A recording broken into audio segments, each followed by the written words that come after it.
Hello, and welcome to a very sad and unfortunate Rant Rave review.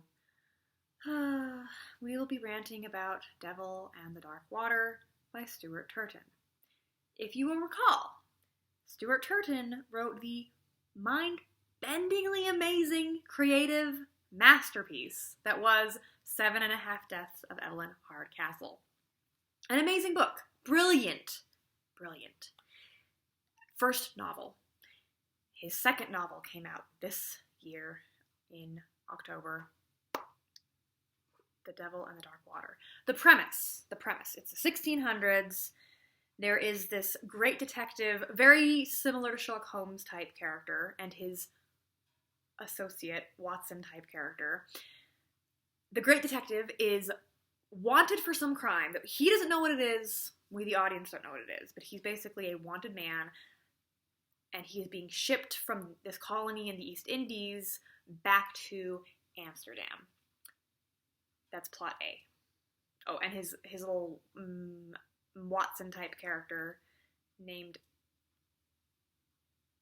Oh my gosh, I forgot almost all the names in this book. They're all very, Dutch, and I'm like, I don't know how to... So yeah, anyway, let's just call him the Watson-type character. He's a mercenary, and he believes the guy is totally innocent. He 100% is like, this guy didn't do anything. He defends him, and he's big and brawny. And, okay, that's plot A.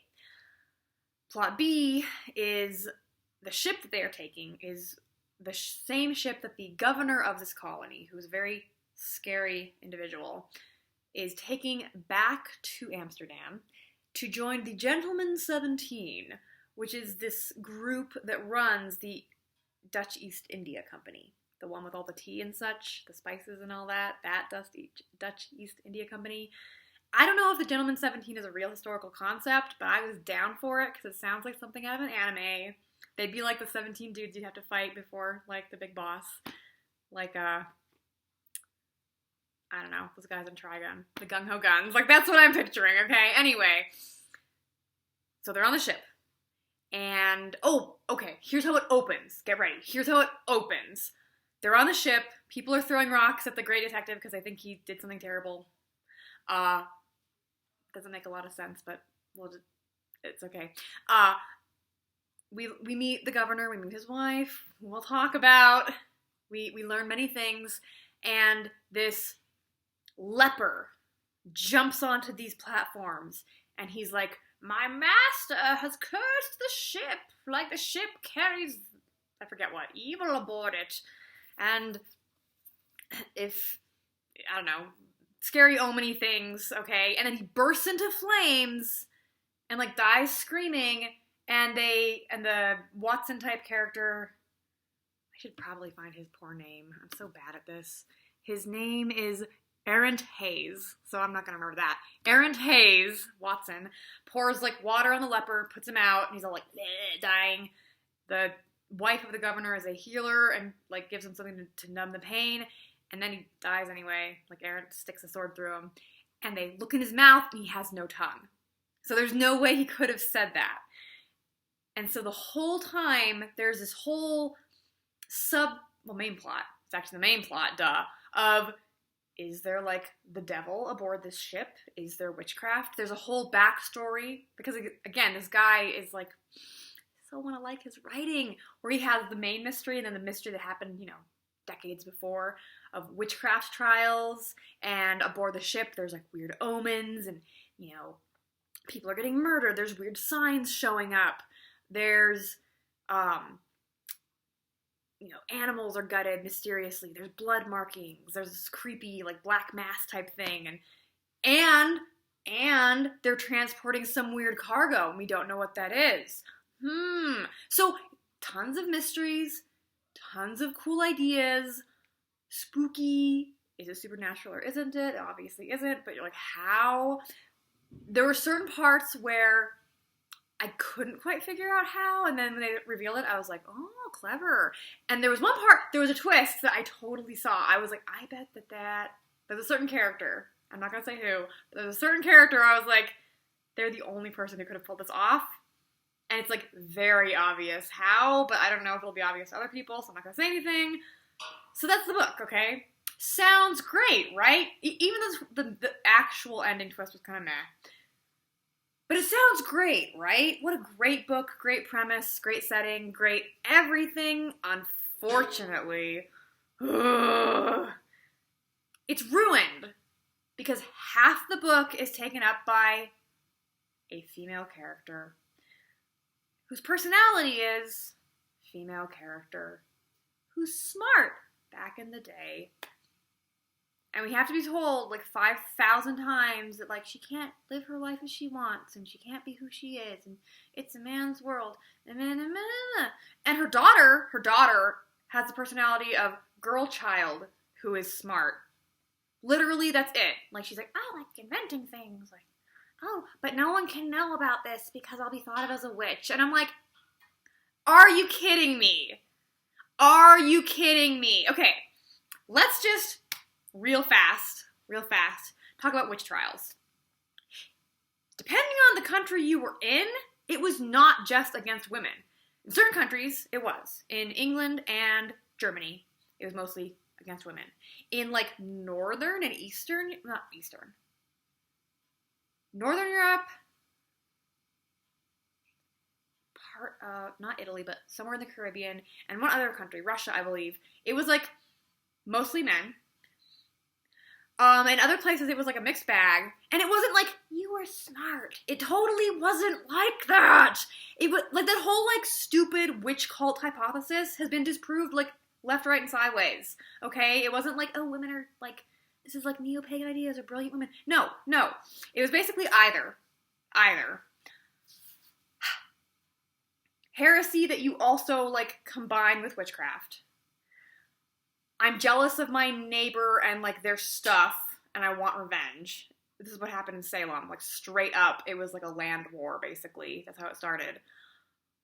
Or, like, especially, like, in England of places, it was against, like, not, like, lower class, but, you know, weird women who were kind of, like, loners and destitute. Yeah, because you don't like them, okay? It was never, like, this person's smart. Like, she must be a witch. Like, give me a friggin' break. And that was what ruined the whole book for me. Was it was so freaking preachy. It was like, women are smart, but she can't be smart because it's like back in the day before feminism. And I was like, oh my gosh, tell that to like tons of women who did things back in the day. And was it easy? No. And yeah, it was like more unusual, and there were gendered ideas about things, but it wasn't like, oh, if you're a woman and you can invent things, you're a witch. It's like, no.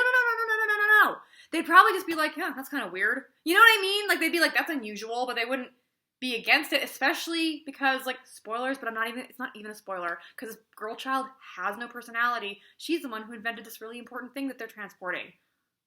Wow. How revolutionary. And then main character girl, who, the reason it's so awful is if she was just in a few chapters, they'd be like, oh, that's annoying. But she's like half the book. Half the book is taken up with this insufferable character who is just so boring. How is it interesting? Okay, as a smart girl, I can tell you, I don't identify with that character. I can't, like, they're not interesting to me. I'm like, oh wow, you're smart and like a good person, and everyone around them is like evil. Like Errant Hayes is a good guy, and like Lady Girl Woman is a good guy, as is her daughter, and like everyone else in the entire world is like scheming and scummy and bad.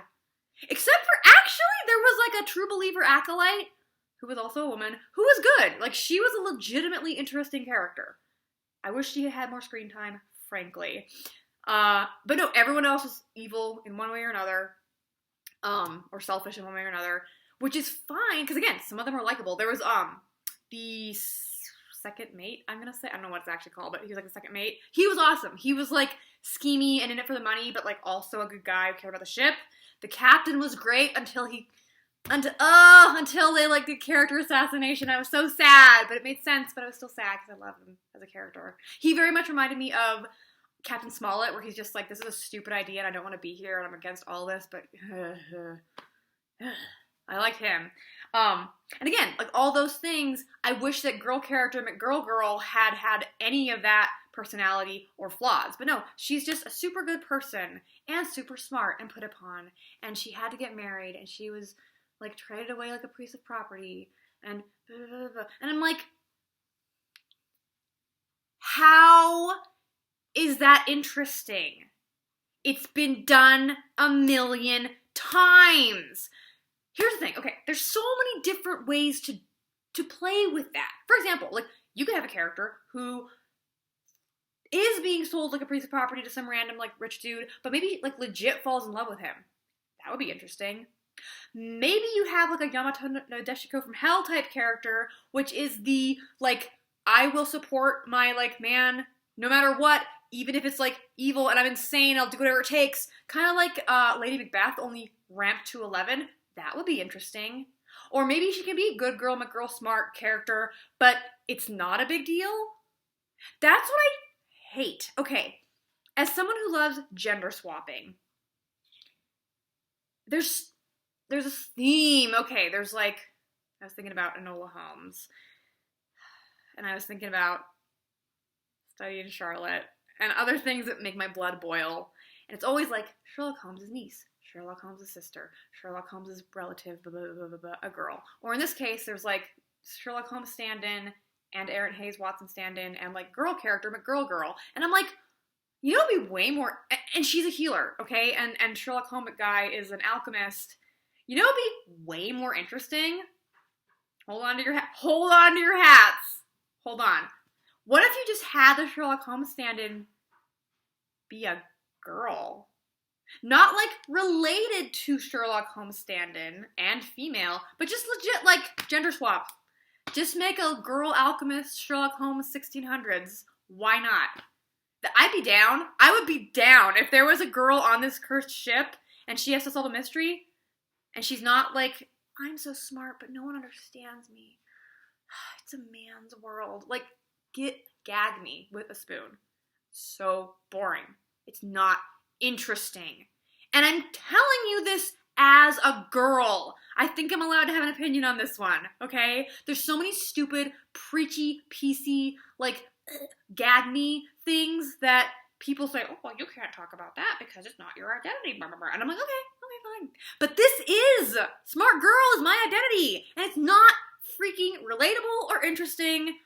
It's boring. I don't care about her. All the guy characters, I'm like, can we get back to the guy characters? Because they're actually doing things. Yeah, like, yeah, she did some investigation and stuff, but, like, I did not care about her. There was no conflict or flaw. She had no, like, her, like, interest was, like, trying to get away from her husband. And I'm like, okay, that's understandable. But also, like, I don't, like, you could have cut her from the script and just had Aaron Hayes, McWatson, whatever, do it. It'd be way more interesting. Way more interesting. Like, it's called, okay, back in the day, when there would be, like, a movie full of, like, fun, adventurous guy stuff, and then you add a lady because you gotta have a girl in there, it was called Skirt. She wasn't quite that bad, but kind of felt like it. Like, there's a whole idea of, if you can replace your female character with a sexy lamppost, or a sexy lamp, it's bad, i.e., like, there's a lot of very poorly written female characters who are literally just, I'm sexy, okay? Replacing it with a smart, sexy lamp is no better, okay? It's still boring as all get out. It still derailed the plot and made it so preachy. That was my problem. I wouldn't have even minded her character if she was just like, oh, I'm like a smart wife. And maybe her husband doesn't listen to her, but no, he was cartoonishly supervillain, cartoonishly evil. Ridiculous. No, like, it just was so, like, pat, oh, reader, this is a story about how hard women had it back in the day and how unfair it was. She's so smart, and her daughter is super special smart child girl smart, and that's her personality, and she's a super good inventor, but she's, like, not allowed to let people know about it because they'll call her a witch. And I was like, give me a friggin' break. And the reason it was so bad, like, again, this would be a mediocre book, ordinarily. I wouldn't feel the need to rant about it, except that Evelyn freaking Hardcastle was so good and original, like, mind-bendingly original. It was like, the Inception Memento of books, okay? That level of mind-bendingly original. And the female characters in it were interesting. There's a female war criminal in that book. Spoilers, kind of, okay? That's interesting. There is, there's a very similar character with the whole, like, married but, like, doesn't love her husband type thing. And it actually is like, interesting, okay. And maybe she makes some very questionable decisions. Interesting. And then there is Evelyn Hardcastle, who is like a rich woman who doesn't like her life, but it's not like, oh, I'm a rich woman who's smart. It's basically like, my parents hate me because they blame me for something that happened when I was a child. That's kind of my fault, but also not cool to, like, basically bring in all these people on my birthday / anniversary of this, like, event and, like, to basically shun me for it. It's much more personal and much more like an individual with an individual motivation and individual feelings. And there's certain parts that I don't want to talk about. But it was so interesting. And that female character felt like an actual human. Rather than, I'm a smart woman back in the day. That could be replaced with literally any smart woman back in the day. In literally any story where my personality is smart woman back in the day. So boring and unoriginal and not interesting. So, in conclusion, that was a full-on rant. I haven't done one of those in a long time. In conclusion, please don't read Oh, that was the other thing. Devil in the Dark Water. I want to say Devil in the White City. That's a completely different book. Devil in the Dark Water was also incredibly long. Way too long. And I'm not the only person who thinks this. I was reading reviews and everyone was like, it's really long. A lot of people didn't finish it because the middle kind of drags. And again, if you just removed, I don't know, a third of the book, all the stuff with the female character, it would be much shorter, much quicker. You could literally just remove that character, have a banger of a novel. But unfortunately, you gotta have, like, ladies, I guess. You don't need that in your book, and if you do, you'd at least make them interesting. Anywho, I cannot recommend that you read Devil in the Dark Water, because the twist at the end was not good enough. Yeah, it wasn't good enough. It wasn't like, aha. It was like, okay. Like, I saw part of that coming, and the part I didn't see coming is like, okay. And part of it, like, I don't know. I'm used to... This is an unfair comparison. I'm used to the twists in the Ace Attorney series, which I should really review at some point, where they're just like, what? Like, some of them you can see coming, but they're, like, very clever, and some of them you can't see coming, and you're like, what? I had to, like, run around screaming, literally, when I, like, figured out one of the twists before it revealed it in game, and that, like, blows your mind. When I read a mystery, I expect the twist to be something like that. Or the Los Angeles BB murder cases, Death Note, Another Note. That twist blew my mind.